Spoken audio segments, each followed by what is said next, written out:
Midnight in Denmark, airports shut, airbases probed, and swarms of drones force Europe to confront a new hybrid war.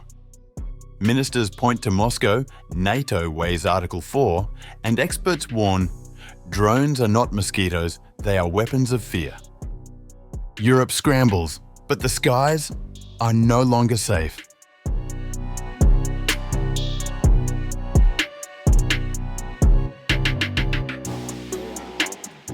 Two Danish airports were forced to temporarily close this week after multiple drones were spotted over their airspace in what authorities are calling a hybrid attack. Aalborg Airport, which serves both commercial and military flights in northern Denmark, was shut down overnight, September 24th, after drones were seen between 22 and 02 hours local time. Small airports in southern Denmark, including Lund, Skrydstrup and Sonderborg, also reported drone activity. There have been reports of drones over the airports in Aalborg, Esbjerg, and Sonderborg, as well as Skrydstrup airbase last evening and night. The airport in Aalborg was closed for several hours, resulting in significant disruption to air traffic. Authorities described the incidents as systematic and professional, affecting military bases and critical infrastructure. Hummelgaard emphasized the psychological aim of the attacks. I want to make it very clear.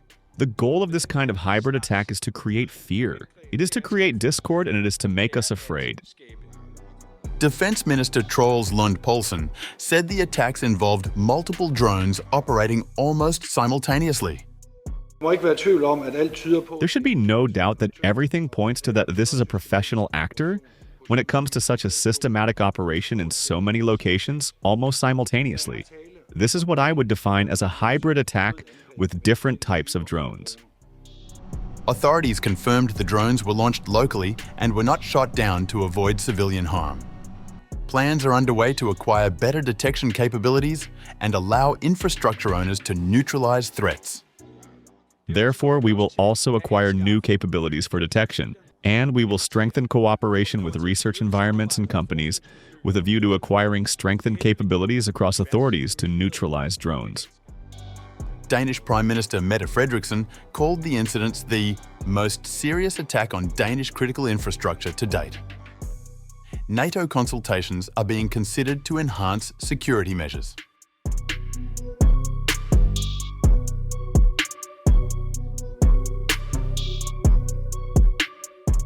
Drone incursions across Europe are raising alarms about hybrid threats targeting critical infrastructure. Germany's Defence Minister Boris Pistorius said on Thursday, September 25th, that the latest incidents in Denmark point to Russia.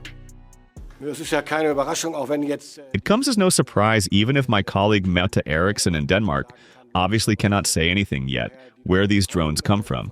The suspicion is obvious. This is part of Vladimir Putin's strategy.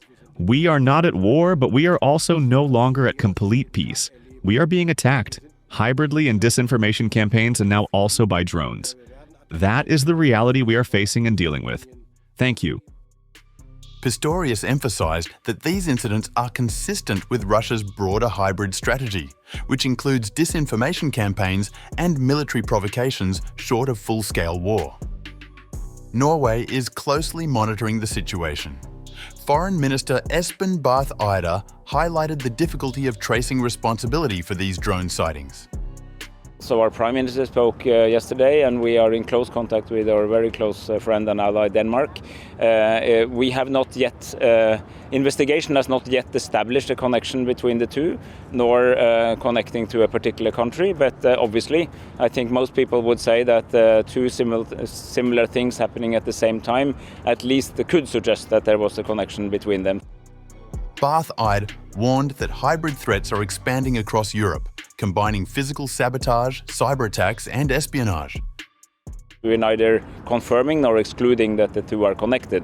What we can say is that in this time of hybrid threats and potential hybrid warfare, these are exactly the things we have to look for, because the space between peace, pure peace, and a full-scale war is a much more murky space, and we need to be alert and ready to connect the dots when we see them. And this is something we've been discussing domestically in our new national security strategy. It's also very high on the NATO agenda to be aware and able to precisely connect the dots and take the appropriate measures. These incidents follow weeks of drone sightings over Denmark, Norway, Poland and Romania, highlighting vulnerabilities in European airspace. Experts say nations must adopt comprehensive strategies combining detection, defence and diplomatic coordination.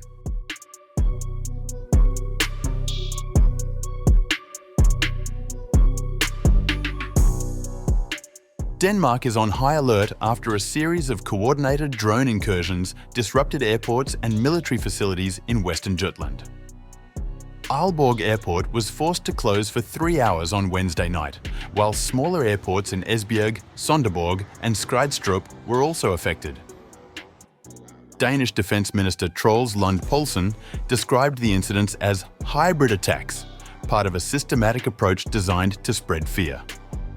He said the government is considering whether to invoke NATO's Article 4, which allows member states to request consultations when their security or political independence is threatened. We are going to find the people who are behind this. Authorities confirmed that no drones were shot down during the incidents, citing safety concerns. Poulsen added that Denmark currently lacks a fully effective ground-based air defence system and stressed the need for a wide range of tools to counter hybrid threats from missiles to unmanned aircraft. These incursions follow similar incidents earlier this week in Copenhagen and Oslo, prompting cooperation between Denmark, Norway and NATO. Across Europe, several NATO members, including Poland, Estonia and Romania, have reported airspace violations by Russian drones, heightening concerns over escalation.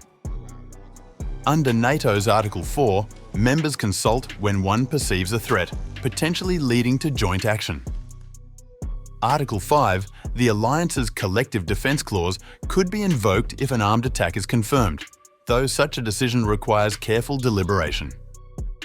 With Copenhagen set to host EU leaders next week, Denmark's security authorities say operations will be very, very large, reflecting the growing challenge of countering hybrid threats while maintaining public safety.